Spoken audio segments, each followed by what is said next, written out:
தேவனுடைய பரிசுத்த நாமத்திற்கு மகிமை உண்டாவதாக. லூக்கா 23:34. பிதாவே, இவர்களுக்கு மன்னியும், தாங்கள் செய்கிறது இன்னதென்று அறியாதிருக்கிறார்களே. இயேசு கிறிஸ்து கல்வாரி சிலுவையிலே திருவாய் மலர்ந்து அவருடைய 7 ஆவிக்குரிய வார்த்தைகள். முதல் வார்த்தை மன்னிப்பு. இயேசு கிறிஸ்து 2 கள்வர்களுக்கு நடுவே கல்வராக சிலுவையில் அறையப்பட்டார். கிரைஸ்ட் த மீடியேட்டர், கிறிஸ்து மத்தியஸ்தர். அப்பொழுது அவர் தன் வாயை திறந்து சொன்ன முதலாவது வார்த்தை, பிதாவே, இவர்களுக்கு மன்னியும். பிதாவே என்றால் முதலாவது ஜெபத்தோடு தொடங்குகிறார்.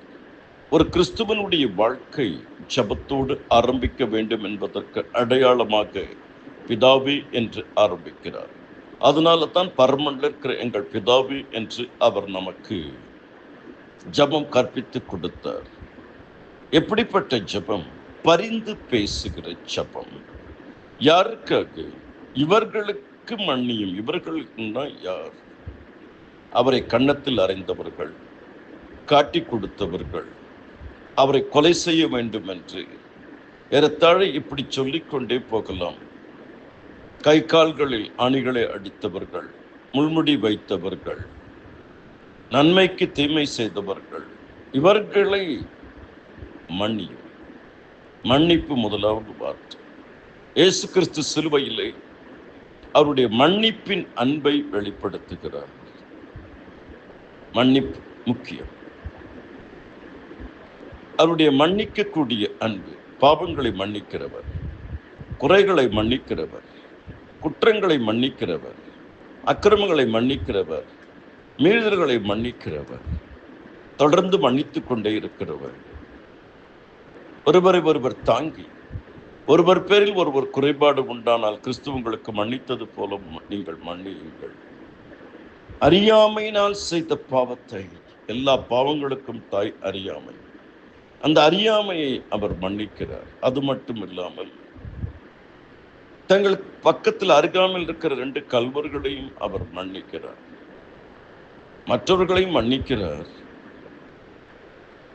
தன் அருகாமல் இருக்கிறவர்களையும் மன்னிக்கிறார். கசப்புகளை மன்னிக்க வேண்டும், தவறுகளை மன்னிக்க வேண்டும். மன்னித்து கிறிஸ்து ஏற்றுக்கொண்டது போல நாமும் ஒருவரை ஒருவர் ஏற்றுக்கொள்ள வேண்டும். அவர் மன்னிக்கிறதற்கு தயை பெருத்திருக்கிறார். சிலுவையில் முதலாவது வார்த்தை மன்னிப்பு. ஆனால் தான் கர்த்தர் மன்னிக்கிறவர். 1000 தலைமுறை மட்டும் மன்னிக்கிறவர். கர்த்தர் மன்னித்தவர். விபச்சாரத்தில் கையும் மையுமா பிடிக்கப்பட்ட ஸ்திரீயை பார்த்து, நானும் உன்னை ஆக்கினைக்குள்ளாக தீர்க்கிறதில்லை என்று மன்னித்தார். பாவியாக்கிய ஸ்திரீ இயேசுவின் பாதத்தை கண்ணீரினால் நினைத்தார். தன் தலைமயிரினால் துடைத்து அவருடைய பாதங்களை முத்தம் செய்தால் அவளை நோக்கி, உன் பாவங்கள் மன்னிக்கப்பட்டது.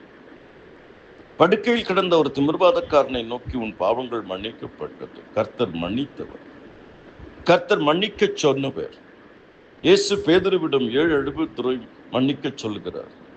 கடனை மன்னிக்கணும், குறைபாடுகளை மன்னிக்கணும், தப்பிதங்களை மன்னிக்கணும், கிறிஸ்து மன்னித்தது போல மன்னிக்கணும். கர்த்தர் தாமே எங்கள் ஒவ்வொருவரையும் அபரிவிதமாக ஆசீர்வதிப்பாராக. கர்த்தருக்குள் அருமையான தேவஜனமே, மன்னிக்கிறதுனால் நமக்கு மறுவாழ்வு கிடைக்கிறது. மன்னிக்கிறதுனால் புது வாழ்வு கிடைக்கிறது. மன்னிக்கிறதுனால் நிலையான வாழ்வு கிடைக்கிறது. நித்திய வாழ்வு கிடைக்கிறது. கர்த்தர் உங்களை அபரிவிதமாக ஆசீர்வதிப்பார். ஆமென்.